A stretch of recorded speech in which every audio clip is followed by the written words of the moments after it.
औज़ुबिल्लाहि बिस्मिल्लाहिर्रहमानिर्रहीम। Dear students, अस्सलाम वालेकुम।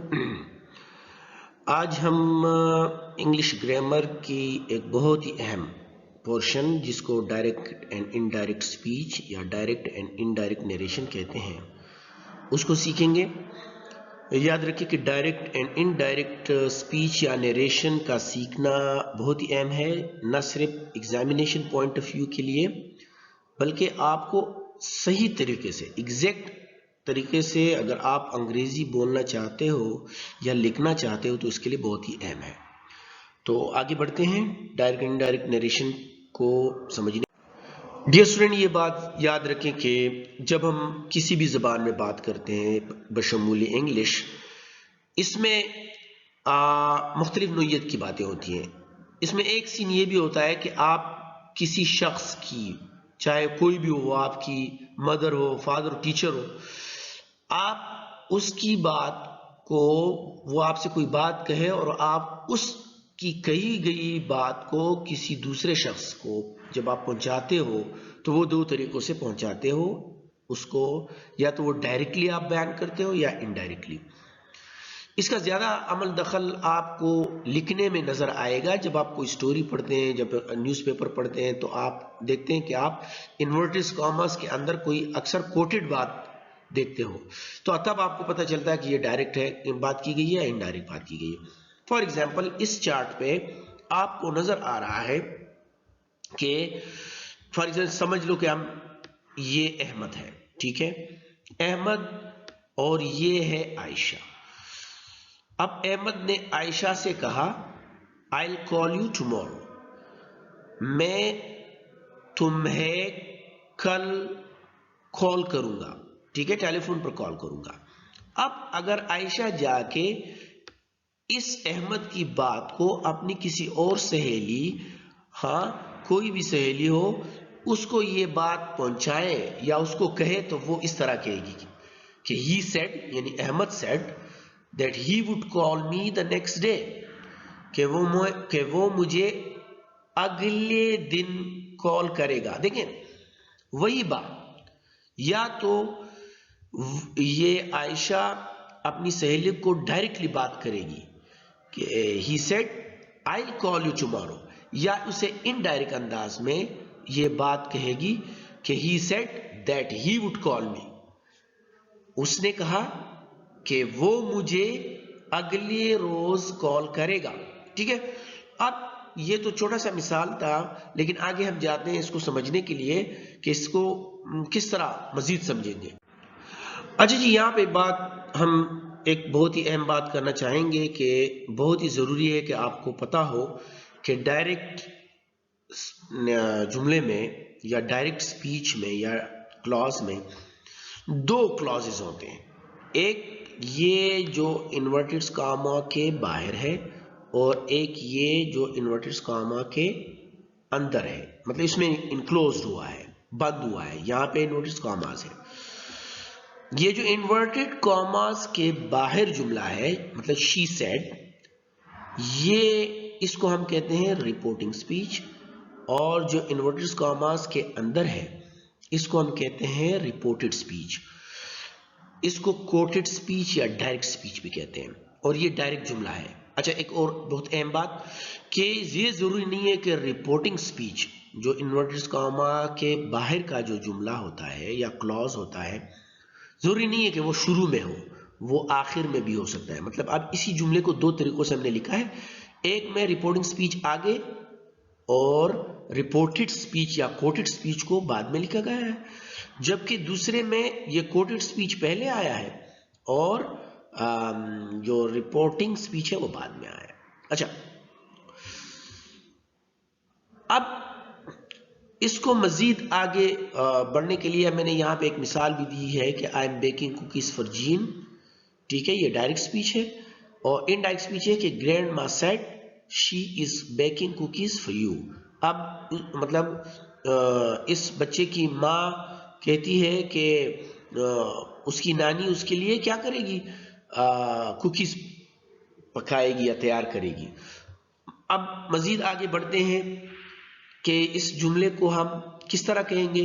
जब हम डायरेक्ट से इनडायरेक्ट में जब जुमला चेंज करेंगे तो दोनों जुमलों को या दोनों क्लॉजेस को मिला के ये इन्वर्टेड कॉमास खत्म हो जाएंगे। जिस तरह ये ऊपर का जुमला है इसको इनडायरेक्ट में चेंज किया कि he said that yesterday's lesson was about direct and indirect speech. अब इसमें देखिए आपको ये इन्वर्टेड कॉमा नजर नहीं आ रहा, एक ही जुमला बन गया है और दैट के जरिए हमने इसको मिला दिया है। यहां से और क्लैरिटी करते हैं कि मैंने ये अभी बताया आपको कि याद रखें कि डायरेक्ट जुमले में, डायरेक्ट स्पीच में दो क्लॉजेज होते हैं। एक रिपोर्टिंग, इसको जो काम से बाहर, इसको रिपोर्टिंग स्पीच कहते हैं और इसमें सब्जेक्ट होता है और वर्ब होता है। ठीक है, तो ये रिपोर्टिंग स्पीच का वर्ब हो गया और ये इसका सब्जेक्ट। और फिर रिपोर्टेड या कोटेड स्पीच में भी अलग जुमला होता है जिसमें बाकायदा अपना सब्जेक्ट और वर्ब और जो दूसरी चीजें होती है जुमले की वो शामिल होती है। ठीक है, तो फिर उसी तरह अगर हम दोनों को जब इनडायरेक्ट में चेंज करते हैं तो ये इन्वर्टेड कॉमास खत्म हो जाते हैं और फिर दैट के जरिए ये सब कुछ मिल जाता है। हमेशा याद रखिए कि चाहे वो एक्टिव पैसिव वॉइस हो या चाहे वो डायरेक्ट एंड इनडायरेक्ट हो, बल्कि इंग्लिश को सीखने के लिए आपको पर्सनल प्रोनाउंस या अगर आप डायरेक्ट से इनडायरेक्ट चेंज करते हो तो उसमें आपको प्रोनाउंस के बारे में बहुत ज़्यादा जानना होगा। और ये कोई इतना मुश्किल काम नहीं है कि, लेकिन ये समझना होगा खासकर ये कि इसका जो सब्जेक्टिव केस क्या है, इसका ऑब्जेक्टिव केस क्या है, पॉजिटिव केस क्या है, रिफ्लेक्सिव केस, ये जो पर्सनल प्रोनाउन है। तो यहाँ पे एक चार्ट दिया हुआ है, आई, मी, माई, माइंड, माई सेल्फ, और वी सब्जेक्टिव है, फिर ऑब्जेक्टिव अस है, फिर इसका पॉजिटिव आर है या आर्स है, या इसका आर सेल्फ्स जो रिफ्लेक्सिव है। इसी तरह ये चार्ट जो है ये आपने ज़हन नशीन करना है क्योंकि ये अब इसको हम बार बार यूज करेंगे अपने डायरेक्ट से इनडायरेक्ट जुमलों में चेंज करने के लिए। डियर स्टूडेंट, प्रोनाउन चेंजेस बहुत ही अहम है डायरेक्ट और इनडायरेक्ट नरेशन में।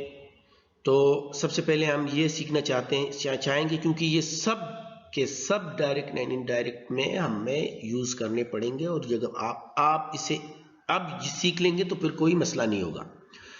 देखिए, पहले हम शुरू करते हैं फर्स्ट पर्सन प्रोनाउन से।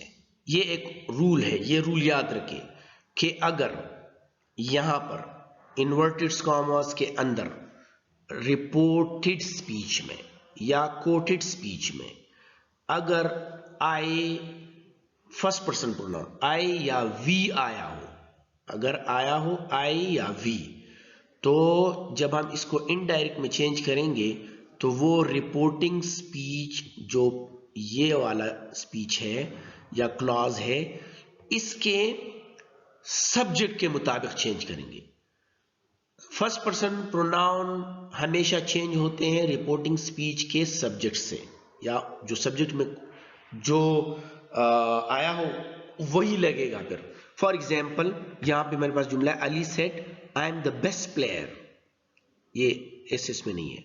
तो अली, अब इसको हम चेंज करेंगे तो प्रोनाउन चेंज क्या होगा, मैंने मुझे बताया कि आई और वी आया हो तो वो ये लगेगा। तो देखिए, अली सेड दैट ही, अब अली जो है वो ही है, ठीक है, that he was the best player. ठीक है, अब याद रखिए यहां पे भी एक जुमला मैंने किया है, he says I am ill, he says that I आया है जो, तो आप याद रखिए कि आई और वी जब आया हो तो वो यहां से चेंज होगा, यहां पे जो कुछ होगा वो आएगा। He says that he is ill, ठीक है ना, बहुत ही सिंपल है।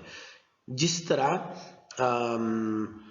अब अगर रिपोर्टेड स्पीच में, कोटेड स्पीच में सेकंड पर्सन प्रोनाउन हो और वो होता है यू, सेकंड पर्सन प्रोनाउन है यू, तो फिर उल्टा होगा या उसके, वो हमेशा यहां का अगर यू हो, यहां कहीं पर भी यू हो, सेकंड पर्सन प्रोनाउन हो, तो वो चेंज होगा रिपोर्टिंग स्पीच के ऑब्जेक्ट से। देखिए, जिस तरह फर्स्ट पर्सन प्रोनाउन चेंज होता था रिपोर्टिंग स्पीच के सब्जेक्ट से, तो सेकंड पर्सन प्रोनाउन चेंज होगा रिपोर्टिंग स्पीच के या रिपोर्टिंग क्लॉज के ऑब्जेक्ट से। For example, Ali said to me you are the best player. Ali said to me that I was the best player. I was the best player. ठीक है। फिर हमारे पास तीसरा रूल है, ये पहला दूसरा तीसरा रूल ये है कि अगर यहां पर रिपोर्टेड स्पीच में थर्ड पर्सन प्रोनाउन हो, ही शी इट दे या कोई नाम आया हो, तो याद रखें कि वो चेंज नहीं होगा, वो अपनी जगह लगेगा। For example, Mohammad said he killed them. Mohammad said that he had killed them.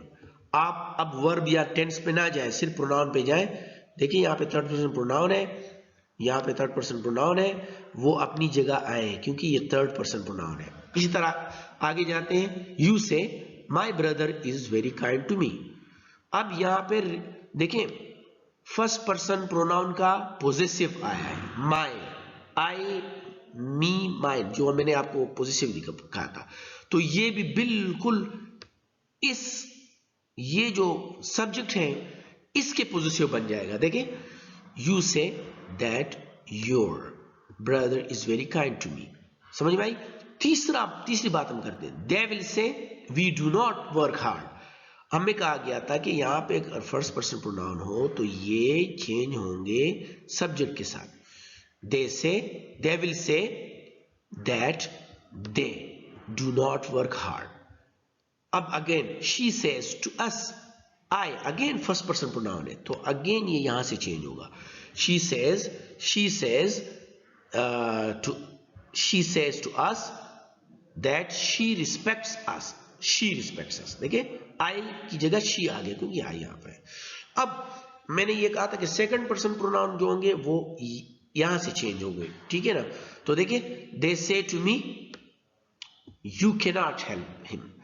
You can not help him, you आया है, तो देखिए यू जो है वो सेकंड पर्सन प्रोनाउन है और उसकी जगह हम रिपोर्टिंग स्पीच के जो ऑब्जेक्ट है वो लगाएंगे। तो देखिए, they say to me that आई। अब देखिए, मी है ना, मी अगर सब्जेक्ट बनेगा तो आई बन जाएगा, that I can not help him. अब थर्ड पर्सन प्रोनाउन अपनी जगह वापस आए। You will say to him your brother beats them. अब again your second person pronoun आया तो इसकी जगह ये आएगा क्योंकि यहां पे हिम है, तो हिम का पोजेसिव केस हिज होगा। You will say to him that his brother beat them. देखिए, प्रोनाउन चेंजेस बड़े आसान है। फर्स्ट पर्सन प्रोनाउन है, आई और वी है, तो वो रिपोर्टिंग स्पीच के सब्जेक्ट के मुताबिक चेंज होंगे। यू है, सेकंड पर्सन प्रोनाउन है, तो वो रिपोर्टिंग स्पीच के ऑब्जेक्ट के मुताबिक चेंज होंगे। ही, शी, इट, दे, नेम वगैरह थर्ड पर्सन प्रोनाउन है, तो वो चेंज नहीं होंगे। मैं उम्मीद रखता हूं कि प्रोनाउन चेंजेस आप समझ गए होंगे कि किस तरह चेंज करते हैं। अब एक और बहुत अहम बात है कि आप देखें, ये हमारे पास रिपोर्टिंग स्पीच है। ठीक है, इस रिपोर्टिंग स्पीच का अपना सब्जेक्ट है और वर्ब है। याद रखें, कीप इन माइंड कि अगर रिपोर्टिंग स्पीच का वर्ब प्रेजेंट टेंस में हो या फ्यूचर में हो, प्रेजेंट टेंस में रिपोर्टिंग स्पीच हो, इन्वर्टेड कॉमास के बाहर का स्पीच या क्लॉज अगर प्रेजेंट टेंस में हो, जिस तरह ये ही सेज, या फ्यूचर में हो, विल या शेल आया हो, तो फिर प्रोनाउन चेंजेस के अलावा वर्ब में चेंजिंग नहीं होंगे। जब हम इसको इनडायरेक्ट में चेंज करते हैं तो प्रोनाउन चेंजेस के अलावा, प्रोनाउन तो चेंज होंगे किसी हर सूरत में, लेकिन रिपोर्टेड स्पीच का या रिपोर्टेड क्लास का जो वर्ब है वो चेंज नहीं होगा, वो इसी टेंस में आएगा। बस ये ज़हन में रखना है। For example, he says I was a fool then. आपने यहां देखा कि देखें, ये तो प्रेजेंट टेंस है, यहाँ पे वर्ब चेंज नहीं होगा, लेकिन यहां आपने देखा कि ये फर्स्ट पर्सन प्रोनाउन है, तो फर्स्ट पर्सन प्रोनाउन चेंज होंगे या के साथ। तो ये होगा he says that he was a fool then. He was a fool then. देखिए, वॉज अपनी जगह आ गया, टेंस चेंज नहीं हुआ। अब ये she says I live with my parents. अब यहाँ पे आपने दोबारा देखा कि प्रेजेंट इंडेफिनिट टेंस है, तो यहाँ पे जो टेंस है वो चेंज नहीं होगा, वर्ब की पहली हालत है पहली हालत लगेगी, लेकिन प्रोनाउन चेंज होंगे, प्रोनाउन चेंज होंगे। फर्स्ट पर्सन प्रोनाउन है। She says that she lives with her parents, ठीक है ना। यहाँ पे लिव प्रेजेंट इंडेफिनिट टेंस में लिव थर्ड पर्सन सिंगुलर के साथ एस या एस ई एस का इजाफा होता है। जब आप टेंसेस आपने देखे हैं या सीखे हैं तो उसी तरह, इसलिए हमने इस लिव जो रहने की है जो वर्ब है इसके साथ एस का इजाफा किया है। She says that she lives with her parents. देखिए माय है, फर्स्ट पर्सन प्रोनाउन है, पोजेसिव है, तो ये भी इसके लिए जो पोजेसिव यूज होता है थर्ड पर्सन के लिए वो ये आएगा। शी है तो हर है। देखिए she says that she lives with her parents, ठीक है। इसी तरह I will say future tense है, फ्यूचर टेंस में यहाँ पे वर्ब चेंज नहीं होगा। आई विल से ही लव्स हिज मॉम, ठीक है। इसको हम चेंज करेंगे, थर्ड पर्सन प्रोनाउन है, ये चेंज नहीं होगा, अपनी जगह पर आएंगे, ध्यान में रखें। ये भी थर्ड पर्सन प्रोनाउन है, ये अपनी जगह आएगा, इसको चेंज नहीं करेंगे। यहां पे टेंस भी चेंज नहीं होगा क्योंकि ये रिपोर्टिंग स्पीच जो है ये फ्यूचर टेंस में। तो देखिए आई will say that he loves his mom, अपनी जगह पे आ गया, कोई मसला नहीं है। यहां पे एक और जुमला है, यू से I bought it of my own accord. I first person pronoun है, ये चेंज होगा यहां से।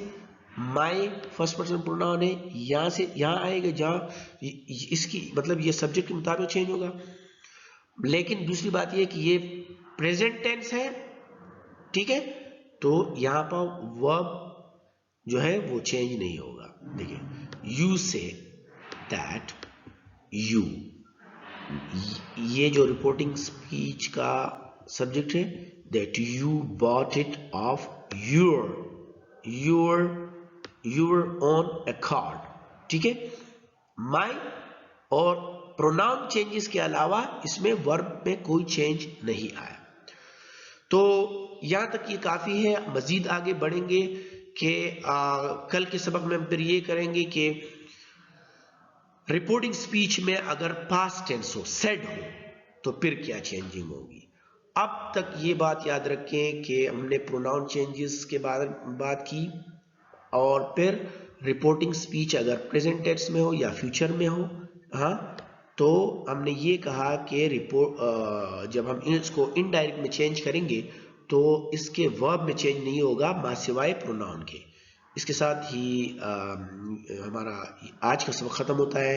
इजाज़त दीजिए। Thank you very much.